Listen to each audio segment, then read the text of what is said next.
Pourquoi cet acharnement contre le MRC et son leader? Il faut situer l'affaire dans son contexte.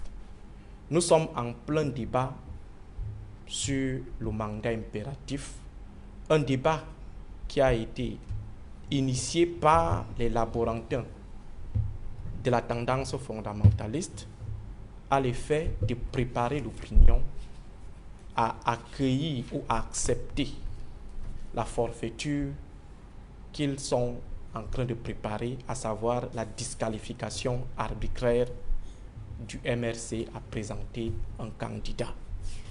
Alors dans cette logique ou dans cette mouvance, le MRC apporte de manière implicite, de manière non voulue, une réponse à ceux-là qui pensaient un seul instant pouvoir faire passer leur forfaiture de manière incognito ou alors sans toutefois qu'il y ait une réaction en face. Je crois avoir discuté avec un aîné, cadre du MRC, aujourd'hui décédé, M. Abesolo, c'était à Ibolova. Il m'a posé la question de savoir, donc, comment tu vois cette affaire? Je lui ai dit, la seule réponse à ce débat inutile, inopportun sur le mandat impératif, la seule réponse sera la mobilisation de Paris. Si Kamto arrive à mobiliser, à provoquer le rapport de force, à montrer sa capacité à pouvoir apporter le répondant au cas où il y a des manœuvres arbitraires qui sont finalement mises en œuvre, le débat autour du mandat impératif va disparaître de lui-même. Pourquoi? Parce que ce débat ne relève pas d'un débat juridique, c'est un débat politique où les officines de la tendance fondamentaliste testent la capacité de riposte, non pas du MRC, mais de tous les sympathisants, ceux-là qui croient en Maurice Kamto, qui croient que le MRC peut apporter le changement en 2025. Et je crois que la réponse n'a pas été bien accueillie du côté de la branche de la tendance des extrémistes, dont des fondamentalistes du RDPC, qui ont donc décidé d'initier un autre débat autour de la pertinence des voix électorales de la diaspora. Est-ce que la diaspora peut influencer une élection? Et à côté, on a initié un autre débat. Est-ce que Kamto peut mobiliser au Cameroun? Heureusement que j'ai pris la peine de dire qu'à chaque fois, il est accueilli, non pas par les Camerounais, mais par les militants de son parti. Je crois que j'ai été clair dessus. Les militants de son parti ne sont pas les Camerounais. Écoutez. Ceux qui ont accueilli Kamto ne sont pas les Camerounais. Alors, je disais ceci. Un deuxième débat a été initié. Est-ce que Kamto peut mobiliser au Cameroun? Alors, l'opportunité de son arrivée à Douala et de la réunion prévue au siège de son parti, pas dans la rue, a été donc saisie par ceux qui voulaient apporter du répondant. Je ne crois pas que Kamto a eu à tenir un discours pour dire à ses militants sortez. Je ne crois pas. Ils ont donc apporté du répondant. Alors, confus, honteux et confus, le bloc des fondamentalistes a décidé d'user de la force publique, d'user de leur position de pouvoir pour faire obstruction à l'expression de la popularité de Maurice Kamto.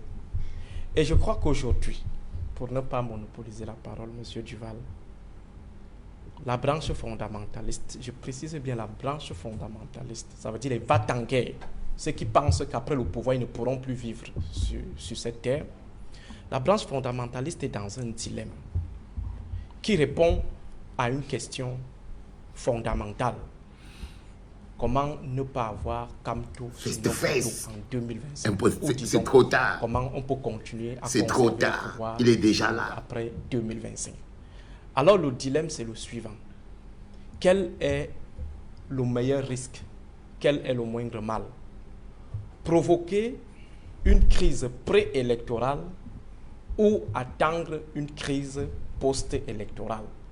Tout ça dans le cadre de l'élimination arbitraire, soit par la disqualification, soit par un autre hold-up électoral. Et je crois qu'aujourd'hui, ils sont dans l'embarras et sont en train de voir dans quelle mesure ils peuvent finalement trouver une option moins risquée. Parce qu'il faut le préciser, il est incompréhensible qu'un parti dominant qui se dit dominant fort soit à s'investir avec autant d'énergie dans la disqualification d'un adversaire qu'il considère comme le petit poussin. Comment se fait-il, je vais revenir sur cette image, que Francis Ngannou, sûr de sa capacité de battre Grand Pi, va se mettre en évidence, déployer toutes ses énergies pour qu'on disqualifie Grand Pi du combat. Pourtant, il suffit tout simplement d'une petite claque pour que Grand Pi soit mis KO. Il faut donc dire que, contrairement à ce que Maître Tegem venait de dire tout à l'heure, le RDPC a peur.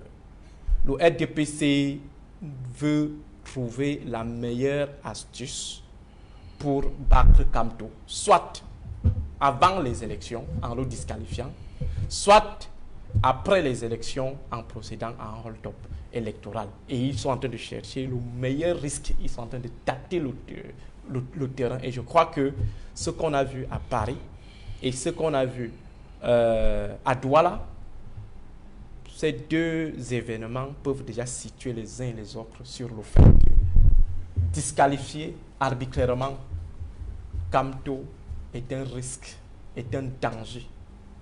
Je dis bien un danger, je parle en tant que chrysologue. C'est un danger. Ça veut dire que le bloc des fondamentalistes, s'ils aiment le Cameroun, si les partisans de cette tendance-là aiment le Cameroun, je les supplie, étant même à genoux, de laisser Kamto aller aux élections. Et peut-être jouer sur l'option du hold-up électoral. Bonjour les enfants, c'est papa. Mon mur est un asile psychiatrique à ciel ouvert et ma salle d'attente est toujours bondée. Bienvenue à la clinique les enfants. C'est de vous qu'on parle, hein. C'est de nous qu'on parle. C'est du bloc populaire, c'est du peuple camerounais debout. Debout et prêt à assumer sa propre responsabilité. C'est-à-dire qu'en ce moment précis, les fondamentalistes du RDPC sont en train de s'imaginer comment ils vont faire pour fuir l'homme qui leur fait peur. Comment ils vont faire pour se dérouter devant celui qu'ils estiment être leur supérieur, parce que tous les mecs du RDPC savent qui est leur supérieur. Ils savent qui est leur patron. Ils savent qui est au top du top. Leur peur de prendre une déculottée contre Maurice Kamto veut que les Ngongo, les Motazeux, les Babouké, les Famandongo, les Grégoire Wana, les Kecha Cortez, ils ont les milliards, ils ont la police, ils ont l'État, mais ils flippent. Ils flippent pourquoi? Posez-vous la question. Ils ont la police, ils ont les milliards, ils ont les entreprises, ils ont les ministères. Ils ont même les pauvres qui souffrent. Ils ont les influenceurs à 2 balles. Ils ont les musiciens ratés. Mais qu'est-ce? Ils ont les influenceurs à 2 balles. Ils flippent alors pourquoi? Pourquoi sentez-vous cette peur qui transpire de leurs os? Pourquoi sentez-vous cette panique dans leurs actes? Pourquoi sentez-vous ce nyamsele qui les prend le corps et les fait trembler? Ils tremblent à cause de vous, peuple debout. C'est vous, peuple debout. Si vous vous demandez qu'est-ce qui leur arrive, pourquoi ils paniquent, pourquoi ils flippent, pourquoi ils tremblent, pourquoi... Parce que c'est vous qui leur fait flipper. Ils ont compris qu'il ne s'agit pas de Maurice Kamto. Il s'agit de quelque chose de plus grand que Maurice Kamto. Ils ont compris que ce n'est pas la candidature de Maurice Kamto. Ce n'est jamais la candidature de Maurice Kamto Aristide. Non, n'aime pas. Ce n'est jamais la candidature de Maurice Kamto. Maurice Kamto n'est qu'un outil entre les mains du peuple. Ce n'est jamais la candidature de Maurice Kamto. Maurice Kamto n'est qu'un outil entre les mains du peuple. C'est la candidature du peuple souverain, du peuple de la résistance, du peuple du changement. Ils vont faire comment pour écarter le peuple du changement? C'est la question qu'il faut poser. C'est la question qu'il faut poser. Et j'espère que ce peuple du changement, en ce moment précis, vous êtes prêts à donner la réponse que vous n'avez jamais donnée à quelqu'un qui vous a mis le doigt dans l'œil. Parce que ce n'est pas petit match. Hein. Ce n'est pas petit match, les enfants. Il faut que ce soit clair et que ça s'arrête quand ça doit s'arrêter. Que les mecs ne s'imaginent même pas un seul instant. Bah, je sais qu'ils n'ont même pas à s'imaginer un seul instant, frérot. C'est-à-dire qu'ils ne peuvent pas s'imaginer qu'ils vont écarter le peuple. Non. Maurice Kamto n'est rien dans cette histoire. Maurice Kamto est un outil entre les mains du peuple camerounais qui souffre. Le peuple du changement. Et ce peuple-là, il n'y a personne qui peut l'enlever de l'élection. Il n'y a personne, Aristide. Crois-moi, frérot. Ce peuple-là, dont Maurice Kamto n'est que le représentant, n'est que le paravent. Maurice Kamto est un homme qui représente un peuple qui souffre et qui veut le changement. C'est des millions de personnes. Maurice Kamto ne se représente pas. Maurice Kamto vit bien. Il ne souffre pas. Il représente les millions qui n'ont pas d'eau, qui n'ont pas de courant, qui n'ont pas d'électricité. Tous ces gens qui n'ont connu la vie que sous le règne de Paul Biya, qui ne connaissent pas le bonheur, qui sont nés et grandis sous Paul Biya jusqu'à ceux qui ont l'impression que la vie est noire et obtuse. Tous ces gens-là sont, Maurice Kamto est leur propriété. Et ces gens-là sont beaucoup plus forts, plus déterminés. C'est pour ça que la tentative, la moindre tentative, les enfants, il y a des moments où il faut arrêter d'avancer. Il y a des moments où devant c'est le trou, devant c'est le néant, devant c'est le vide. Devant c'est le vide. Il y a un bonhomme qui m'a demandé l'autre jour que, voilà, quand Clément Atangana va dire irrecevable, vous allez faire comment? Je lui ai dit que, va plutôt poser la question à Clément Atangana que, quand il va dire que Paul Biya ou RDPC a fait quoi, et que nous, le peuple du changement, on va dire irrecevable, il va faire comment? C'est ça que je lui ai répondu.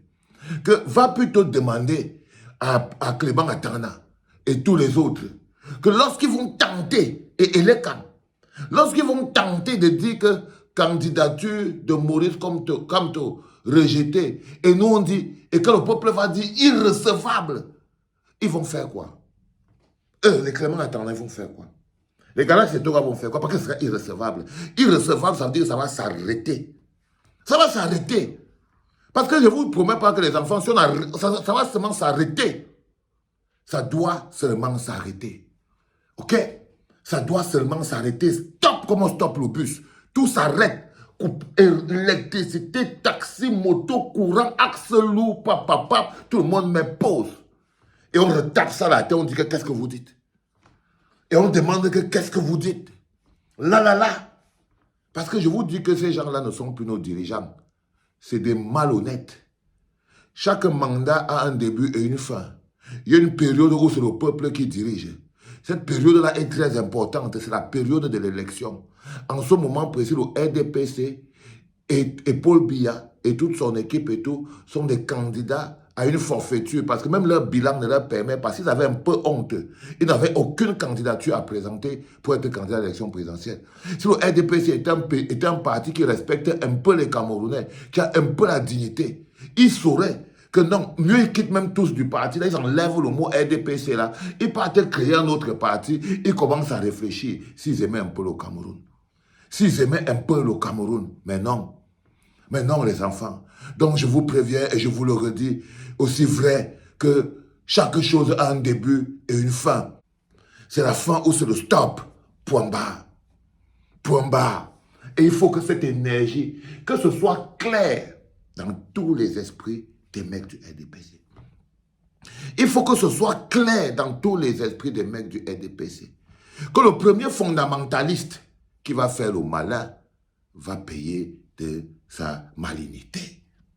Parce que le peuple ne veut plus se laisser manipuler, menacer par des gens qui violent et piétinent la loi, donc des bandits illégaux. Ce ne sont plus nos dirigeants. Ce sont des bandits illégaux qui violent la loi.